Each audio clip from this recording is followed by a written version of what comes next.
Alright, folks, this is FX France for TekSushi. I'm bringing you this time the Marvel Legends, or Return of the Marvel Legends, Fantomex, part of the Arnim Zola Wave, or Wave 2 of the 2012 Return of the Marvel Legends series of figures. And I tell you, this figure is a thing of beauty.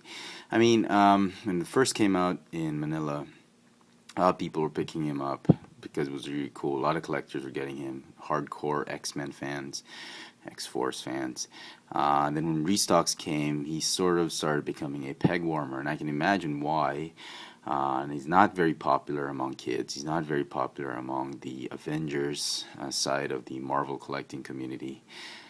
Primarily because he's he's part of the X-Men universe. We'll get to that in a little while. Let's start with the packaging. As you can see, fantastic artwork. I like these new comic book-ish type of Return of the Marvel Legends packaging. As you can see, there he is. Great. And the rest of the assortment. This figure, excuse me, what the hell happened? A bit of hair there, sorry.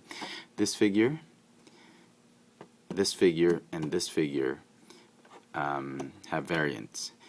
To build Arnim Zola, you need all of these figures except him. Alright, so, I'm really hitting everything right now.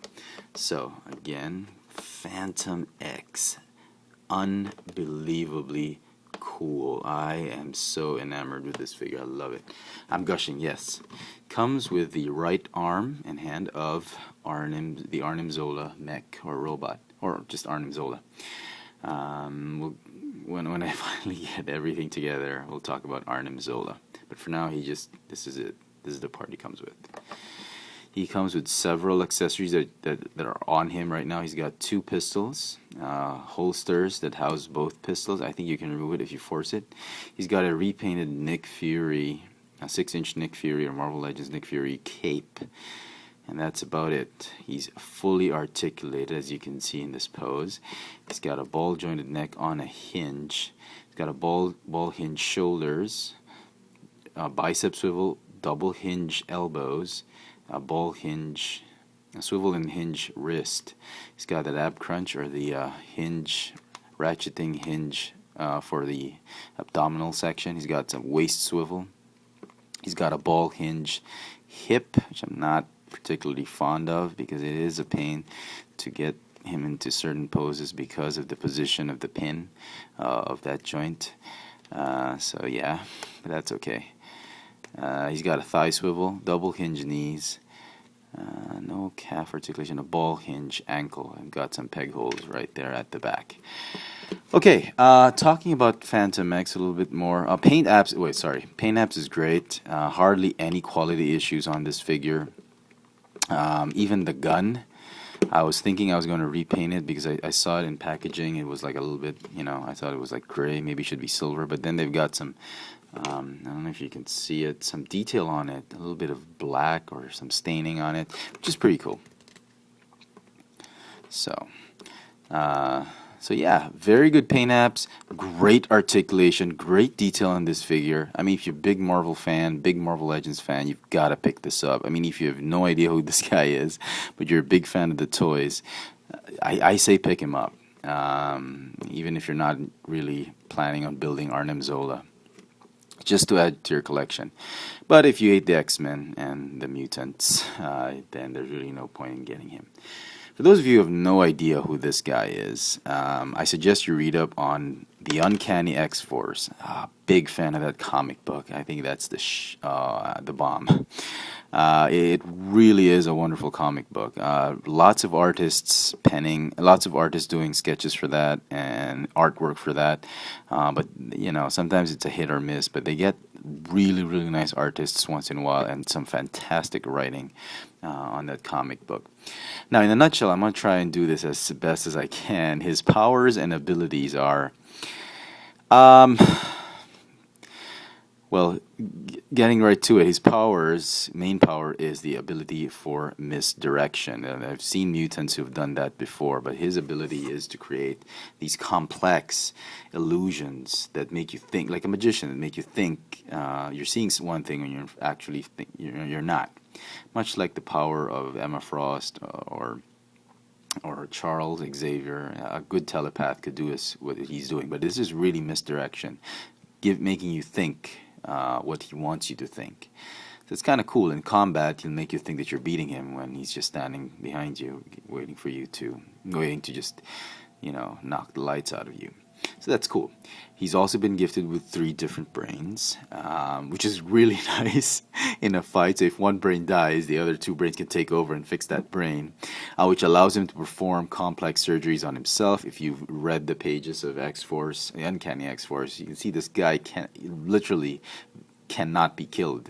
You kill one brain, you can survive a headshot with 2 other brains that are not necessarily on his head. You know what I'm talking. I'm not talking about. Oh, what did I just say? Yeah, he's a guy. Yeah, I know. Most guys have 2 brains. Yeah, let's not get to there. Darn it! I didn't realize this. Whatever. Anyway, he's got 3 brains. He's got an external.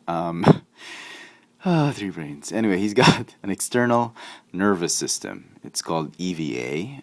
If you read again X-Force, the EVA can become anything he wants it to be, like a flying saucer, a room, or whatever. It's like a techno-organic type of symbiotic organism that comes out of him. So it's external. It's an external nervous system. The benefits of that is he can literally survive great injuries and whatnot. He does not feel pain at all if the thing is external. The nervous system is out of him. It can change size, navigate itself. He can communicate to it telepathically and whatnot. That guy is just full of powers and abilities.